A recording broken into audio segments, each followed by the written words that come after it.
तुम्हारे जैसे सरकार होने से अच्छा है कि हम नक्सलवादी बने। वो प्रधानमंत्री बन सकता है। मैं पोस्ट ग्रेजुएट हूँ, मैं एक सिपाही की नौकरी के लिए हर एक साल से दर दर भटक रहा हूँ।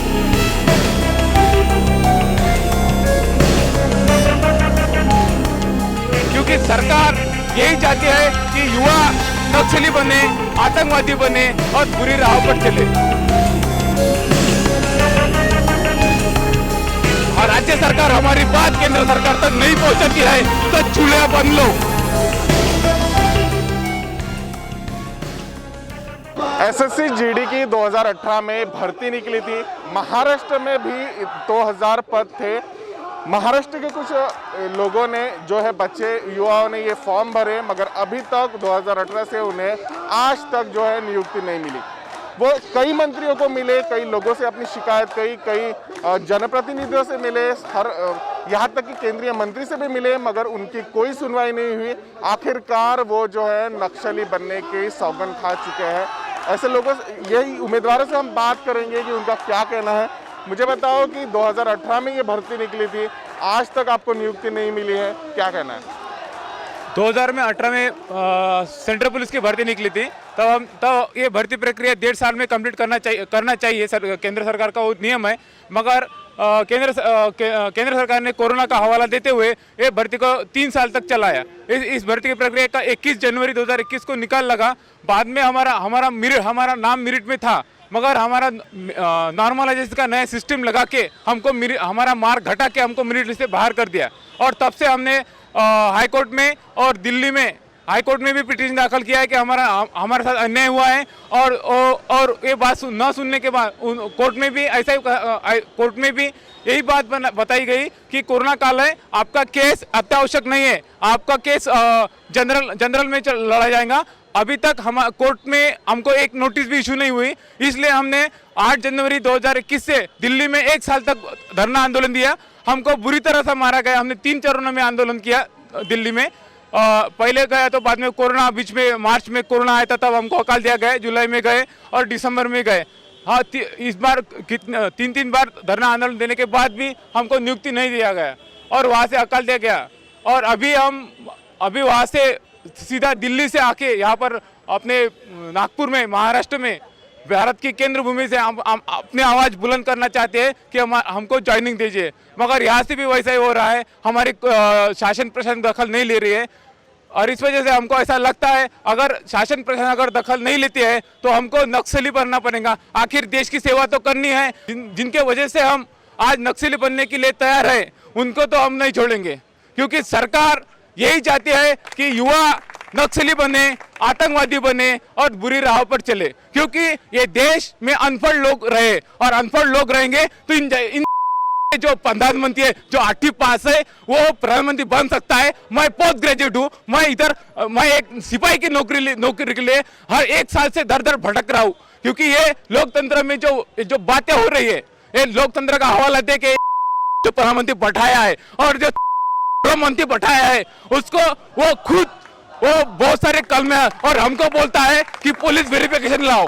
हम पर एक गुना दाखिल नहीं है और हम 4 साल हो गए, हमारा एज हो चुका है, हमको दूसरी नौकरी नहीं मिलने वाली है। इस वजह से हम केंद्र सरकार से और राज्य सरकार से गुहार करते हैं कि अगर राज्य सरकार हमारी बात केंद्र सरकार तक नहीं पहुंचाती है तो चूल्हा बन लो। तुम्हारे जैसे सरकार होने से अच्छा है कि हम नक्सलवादी बने। और तुमको जिस भाषा में जवाब देना है वो भाषा में हम जवाब देंगे। ये लिख लो। अगले 15 दिनों में अगर राज्य सरकार और केंद्र सरकार ने हमारे दखल नहीं ली गई तो हम नक्सलवादी जरूर बनेंगे। बेरोजगारी का दौर बड़ा है। युवा काफी दिनों से, कई सालों से जो है आंदोलन करते आ रहे। हमारे साथ महिला जो है प्रत्याशी भी है, इन्होंने भी ये जो भर्ती है वो पास की है, मगर अभी तक नियुक्ति नहीं मिली है। मुझे बताओ, अभी तक नियुक्ति नहीं मिली है। पिछली बार जब नितिन गडकरी के घर के सामने आंदोलन हुआ था, तब कई जो महिला प्रत्याशी थी उन्होंने कहा था कि वो घर तक नहीं जाएंगी, अगर उनके नियुक्ति नहीं मिलती है तो वो घर नहीं जाएगी। क्या हुआ उस बार? सर पिछली बार हम नितिन गडकरी के घर के सामने आए थे, हमारी जितनी संख्या थी उससे भी ज़्यादा पुलिस वहाँ पर पहुँच गए और हमें वहाँ से निकाल दिया था। हमें ज़बरदस्ती गाड़ियों में बैठाया और बोला यहाँ नहीं रुक सकते हैं, ये लोकतांत्रिक देश है, लेकिन हम यहाँ आराम से आंदोलन भी नहीं कर सकते। यहाँ भी हमको सिर्फ 5 बजे तक का टाइम है और उसके बाद हमें मतलब जाना पड़ता है यहाँ से। लेकिन हम चाहते हैं कि हम दिन रात रोड पे ही बैठे रहे और लोगों को बताया कि हम यहाँ धरना कर रहे हैं, क्योंकि एक अन्याय ही है हमारे साथ जो एसएससी ने किया है। और एसएससी केंद्रीय भर्ती थी जिसे एसएससी ने लिया था, हमारे 4 साल इसमें बर्बाद हो चुके हैं, क्योंकि सब टेस्ट पास होने के बाद भी जो आपने अपनी ये प्रॉब्लम लेके कितने जनप्रतिनिधियों के पास गए थे, किन किन लोगों को से मुलाकात की, कितने लोगों को आपने ये अपनी प्रॉब्लम बताई और उन्होंने क्या कहा? सर हम दिल्ली में जब थे तो हम सभी सांसदों से मिले, ऑल मंत्री जितने भी अपने महाराष्ट्र के भी है, नितिन गडकरी जी से भी मिले हैं और अपने अपने जिले के सांसदों से भी मिले हम। और नाम क्या है? सर मैं अकोले से हूँ, हम संजय धोत्रे सर है उनसे भी मिले थे।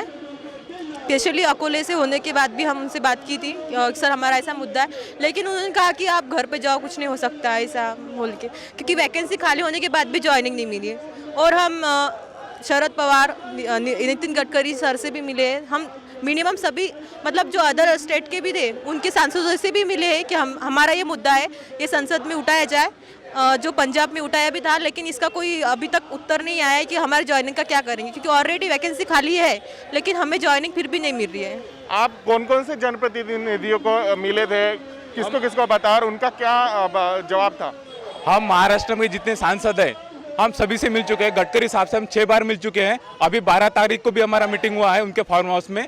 और शरद पवार जो हमारे आदर्श शरद पवार साहब है उनसे भी बात हो चुकी है। और सभी जब जितने सांसद हैं महाराष्ट्र के सभी ने गृह मंत्रालय के लिए गृह मंत्रालय को पत्र व्यवहार किया है, मगर गृह मंत्रालय में जो गुंडा बैठा है अमित शाह, वो किसी के बात सुनता नहीं है, ऐसा उन्होंने कहा है। वो किसी को टाइम नहीं देता है। हम 1 साल से उनकी मीटिंग मांग रहे हैं कि हमारी बात सुनने के लिए 5 मिनट आ जाइए। हम यहाँ पर हम जंतर मंतर पर दिल्ली में 1 साल तक बैठे, हमारे दरख्वास्त सुनिए, हमारे लिए 5 मिनट निकाले, हमारे बात सुनिए, तो अभी नहीं आया। मगर अभी उत्तर प्रदेश का चुनाव है, वो गुंडा पूरे उधर 10-10 लाखों की भीड़ में अकेला घूम रहा है, मगर हमसे डर लगता है।